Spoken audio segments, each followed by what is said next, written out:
Here's my Frida shrine, and here's the inside.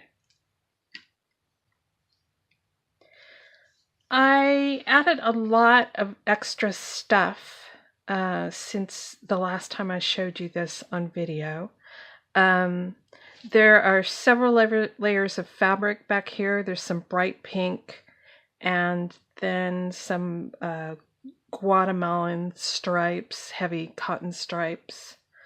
Almost all of it is hidden, which is kind of a good thing because I had a little glue disaster. The hot pink fabric that I used was rayon, and it absorbed the E6000 and made it blotchy. And it wasn't bad. It looked like a pattern more than glue blotches. But it's good that most of it is covered and there's just little hints of pink sticking out in places. So the things that I've added since the last time have to do with making this more painted and more in line with the sort of painty theme of this shrine.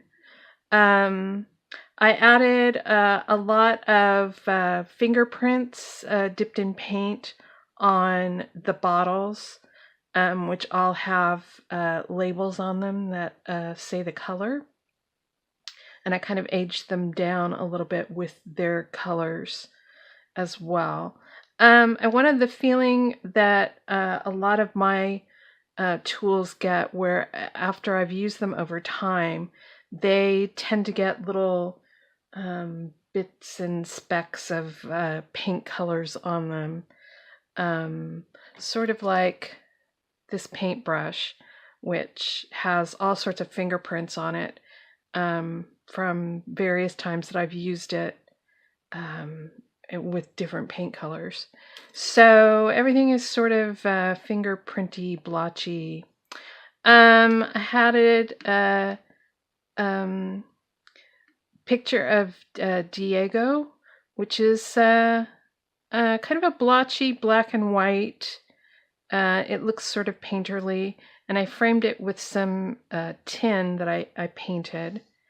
I added paint dots on the little skull bead to make it more of a sugar skull and less of a death skull.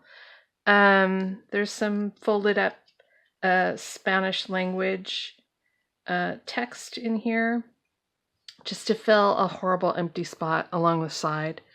And this old, it's actually a paper rose that has been frosted with some paint, and the leaf that goes with it.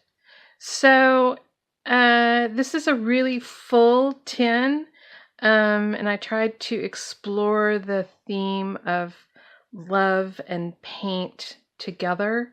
And also keep it in sort of Frida's world a little bit.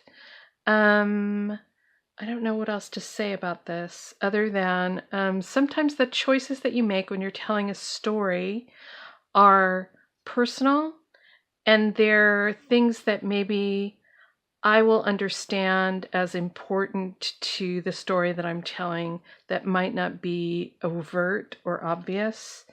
But I want to end up with something that overall, when I open up this tin, someone can see a cohesive story or understand the feelings that I'm trying to convey.